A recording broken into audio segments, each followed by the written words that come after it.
Supreme কোর্টের তৎকালীন প্রধান বিচারপতি জাস্টিস খান্নার নির্দেশে এসএসসি 2016 সালের গোটা প্যানেলে নিয়োজিত 26,000 শিক্ষক শিক্ষিকা শিক্ষাকর্মীর চাকরি বাতিল হয়ে গেছে। আর এই চাকরি বাতিলের মূল কারণ হলো চাল থেকে কাঁকড় আলাদা করতে না পারা এবং যোগ্য অযোগ্য বাছাই করতে না পারা। কতজন যোগ্য কতজন অযোগ্য সেই লিস্ট বারবার চেয়েছিল সুপ্রিম কোর্টের প্রধান বিচারপতি, কিন্তু এসএসসি রাজ্য সরকার সেই লিস্ট তুলে দিতে পারেনি। কারণ কজন যোগ্য কজন অযোগ্য কিভাবে নির্ণয় হবে? কারণ ওএমআর সিটগুলোই তো নষ্ট করে দেওয়া হয়েছে। তাই যেহেতু ওএমআর সিট নেই, তাই যোগ্য অযোগ্য পৃথকীকরণ করা সম্ভব হয়নি।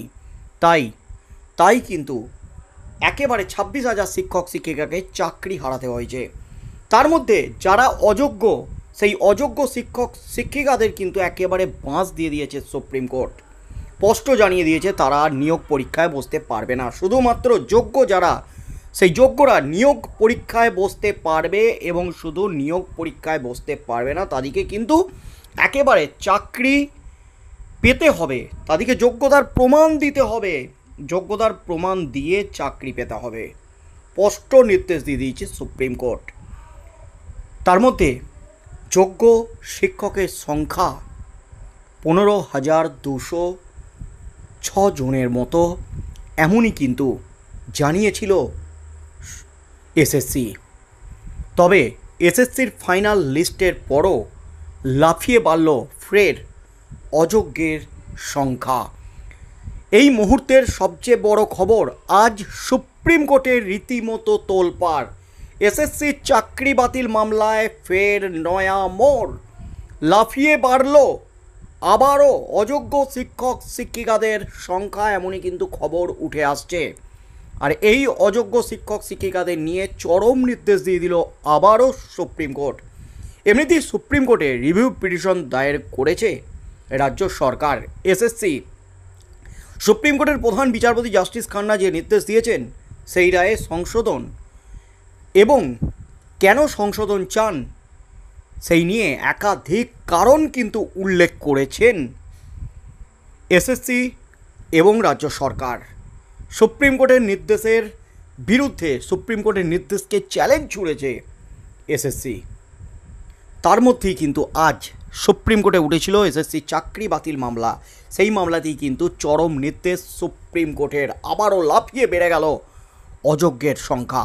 অযোগ্যদের নিয়ে রীতিমতো কড়া নির্দেশ দিয়ে দিলেন সুপ্রিম কোর্টের বিচারপতি। নিয়োগ দুর্নীতি মামলায় এসএসসি 2016 সালের আস্ত প্যানেল আগেই বাতিল হয়ে গেছে সুপ্রিম কোর্টের নির্দেশে।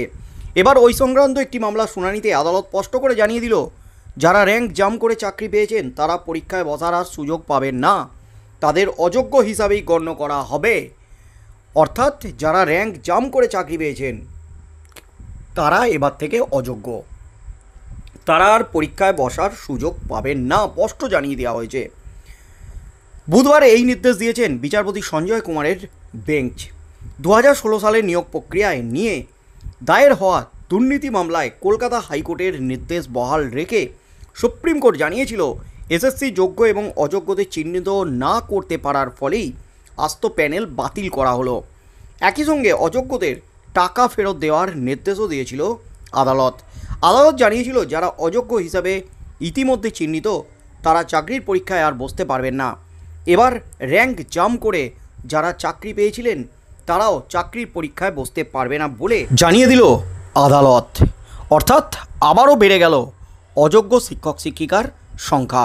প্রসঙ্গত, আদালতের রায়ের ফলে অযোগ্যদের পাশাপাশি অনেক যোগ্য শিক্ষকেরও চাকরি বাতিল হয়েছে। পরে রাজ্যের আবেদন মেনে সুপ্রিম কোর্ট জানিয়েছিল, নিয়োগ প্রক্রিয়া সম্পন্ন না হওয়া পর্যন্ত চাকরিহারা যোগ্য শিক্ষকরা কাজ চালিয়ে যেতে পারবেন। এ ব্যাপারে চলতি বছরের 31শে ডিসেম্বরের মধ্যে নতুন নিয়োগ প্রক্রিয়া সম্পন্ন করার নির্দেশ দিয়েছিল আদালত। এই মামলার শুনানিতে এদিন আদালত স্পষ্ট করে জানিয়ে দিল, র্যাঙ্ক জাম করে যারা চাকরি পেয়েছেন তারা নিয়োগ পরীক্ষায় অংশ নিতে পারবেন না, অর্থাৎ তাদেরও অযোগ্য হিসাবে বিবেচনা করা হবে। শীর্ষ আদালতের এহেন নির্দেশের জেরে তীব্র প্রতিক্রিয়া সৃষ্টি হয়েছে চাকরিহারাদের মধ্যে। এখন দেখার এই বিষয় নিয়ে তারা কি পদক্ষেপ করেন, অর্থাৎ রায়কে চ্যালেঞ্জ করে পুনরায় মামলা দায়ের করেন কিনা। অর্থাৎ আজ কিন্তু একেবারে চরম নির্দেশ দিয়ে দিয়েছেন। আবারও কিন্তু বড় ধাক্কা এসএসসি চাকরিহারা শিক্ষক শিক্ষিকাদের। যারা র্যাঙ্ক জাম্প করে চাকরি পেয়েছিলেন, কপাল কিন্তু পুড়ল সেই সমস্ত শিক্ষক শিক্ষিকাদের। কারণ তাদের চাকরি শুধু বাতিল হলো না, তারা নিয়োগের পরীক্ষায় বসতে পারবেন না। র্যাঙ্ক জাম্প করে চাকরি পাওয়া সেটাও কিন্তু এক ধরনের দুর্নীতি, এমনই কিন্তু নির্দেশ সুপ্রিম কোর্টের। এদিন বিচারপতি সঞ্জয় কুমার এবং বিচারপতি কেবি বিশ্বনাথনের ডিভিশন বেঞ্চ সাফ জানালো, অবসরপ্রাপ্ত প্রধান বিচারপতি সঞ্জীব খান্না যে রায় দিয়েছিলেন তাই বহাল থাকছে। সেই রায় একেবারে সঠিক। তাই সেই মতো র্যাঙ্ক জাম্প করা চাকরিহারা শিক্ষক শিক্ষিকা বা শিক্ষাকর্মীরা নতুন নিয়োগ প্রক্রিয়ায় অংশ নিতে পারবেন না। র্যাঙ্ক জাম্প করে চাকরি পাওয়ার সুপ্রিম কোর্টের দ্বারস্থ হয়েছিলেন, অর্থাৎ যারা র্যাঙ্ক জাম্প করে চাকরি পেয়েছিলেন তারা সুপ্রিম কোর্টের দ্বারস্থ হয়েছিলেন। সেই মামলাতেই কিন্তু সুপ্রিম কোর্টের পর্যবেক্ষণ, যারা র্যাঙ্ক জাম্প করেছেন তারা প্রত্যেকেই অযোগ্য, তারা যোগ্য নন, তাই নতুন করে আর পরীক্ষায় বসার সুযোগ পাবেন না। প্রসঙ্গত নিয়োগ দুর্নীতির অভিযোগে এসএসসির যে প্যানেল বাতিল হয়েছে সেখানে 25,735 জন শিক্ষক শিক্ষিকা শিক্ষাকর্মী রয়েছেন, অর্থাৎ প্রায় 26,000।